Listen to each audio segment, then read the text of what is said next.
నమస్కారం. ఈరోజు ఆంధ్రప్రదేశ్ రాష్ట్ర కాంగ్రెస్ పార్టీ అధికార ప్రతినిధిగా ఈ పత్రికా సమావేశం నిర్వహించడం జరుగుతుంది. కేంద్రం డీలిమిటేషన్ మరియు మహిళా రిజర్వేషన్ బిల్లుకు సంబంధించి పార్లమెంటు ప్రత్యేక సమావేశాలు నిర్వహిస్తున్నారు 16, 17, 18 తారీఖు.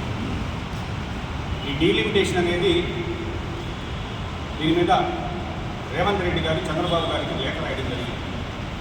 ఏమనంటే ఉత్తరాది రాష్ట్రాలు దక్షిణాది రాష్ట్రాల మధ్య డీలిమిటేషన్లో సీట్ల పెంపు వల్ల మనమేమో దక్షిణాది రాష్ట్రాలు కుటుంబ నియంత్రణ పాటించి పాపులేషన్ గణనీయంగా తగ్గించారు. ఉత్తరాది రాష్ట్రాలు అందుకు భిన్నంగా అక్కడ పాపులేషన్ పెరిగి ఉంది. జనాభా ప్రాతిపదికన పార్లమెంటు నియోజకవర్గ స్థానాలు పెరిగితే ఉత్తర భారతదేశానికి దక్షిణ భారతదేశానికి ఆ సీట్ల పెంపులో వ్యత్యాసం ఎక్కువైతే దక్షిణాది రాష్ట్రాల యొక్క రాజకీయ ఉనికికే ప్రమాదం ఏర్పడుతుంది. మరీ ముఖ్యంగా బీజేపీ చాలా స్పష్టంగా అర్థమైపోయింది, దక్షిణాది రాష్ట్రాల్లో మనకి పట్టు లేదు. తమిళనాడు కానీ, ఆంధ్రప్రదేశ్ కానీ, తెలంగాణ కానీ, కర్ణాటక కానీ ఈ దక్షిణాది రాష్ట్రాల్లో మనం ఉనికి కోల్పోతున్నాం. మనకు అక్కడ ఎలాగో పట్టలేదు కాబట్టి ఉత్తరాది రాష్ట్రాల్లో ఎంపీ సీట్లు పెంచుకుంటే దక్షిణాది రాష్ట్రాల్లో ప్రధానమంత్రి యొక్క అభ్యర్థిని డిసైడ్ చేసే దానిలో దక్షిణాది రాష్ట్రాల పాత్ర ఉండకూడదని నిర్ణయించుకున్న తరువాతనే దీన్ని ప్రారంభం చేయడం జరిగింది. ఇందిరాగాంధీ ఉన్నప్పటి నుంచి ఒకసారి 20 సంవత్సరాలు ఫ్రీజ్ అంటే పార్లమెంట్ సంఖ్య పెంచకుండా ఈ యొక్క జనాభా సౌకర్యం తగ్గింది కాబట్టి అప్పుడు ఫ్రీజ్ విధించారు. మళ్ళీ అటల్ బిహారీ గారు వాజ్పేయి గారు ప్రధానమంత్రి ఉన్నప్పుడు కూడా దక్షిణాది రాష్ట్రాలకు అన్యాయం జరుగుతున్నాయి, మరొక 20 సంవత్సరాల పాటు పార్లమెంట్ స్థానాల సంఖ్య పెంచకూడదు, డీలిమిటేషన్ జరిగినా కూడా ఆ రాష్ట్రంలో ఉండేటటువంటి సంఖ్య సర్దుబాటు పెంచకుండా అక్కడే చేసుకోమని చెప్పడం జరిగింది.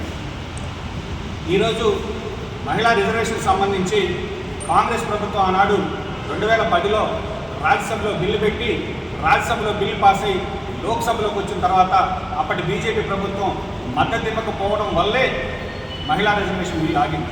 ఈరోజు నరేంద్ర మోడీ గారు మహిళా రిజర్వేషన్స్ గురించి మాట్లాడుతున్నారు.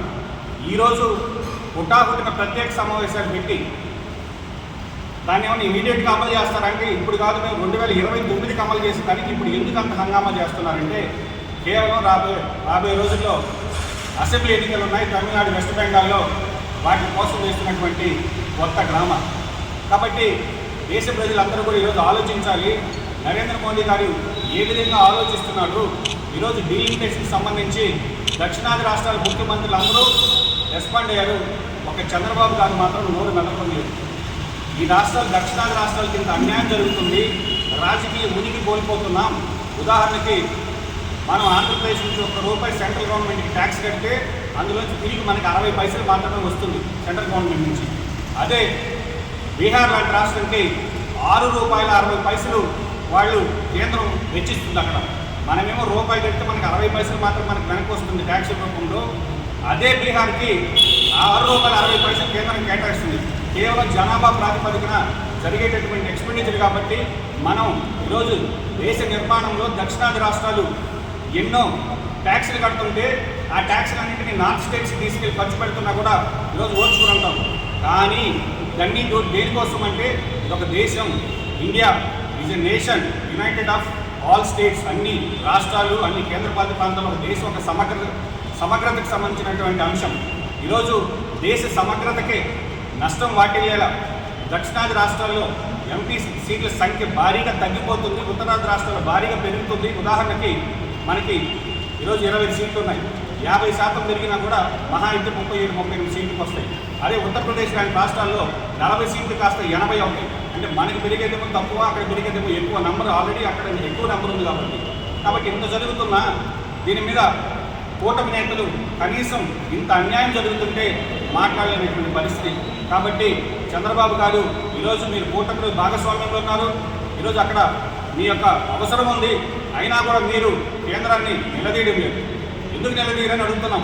పోలవరం ప్రాజెక్టు తాకట్టు పెట్టారు, ప్రత్యేక హోదా తాకట్టు పెట్టారు, రాష్ట్రానికి సంబంధించినటువంటి ఉపాధి హామీ పథకంలో 90-10 నిధులు ఇచ్చేదాన్ని కాస్త 60-40 చేసి ఈ రాష్ట్రానికి అన్యాయం జరిగితే కూడా మాట్లాడినటువంటి పరిస్థితుల్లో ఈరోజు ఈ కూటమి నేతలు ఉన్నారని జరిగి ఒక ఉదాహరణకు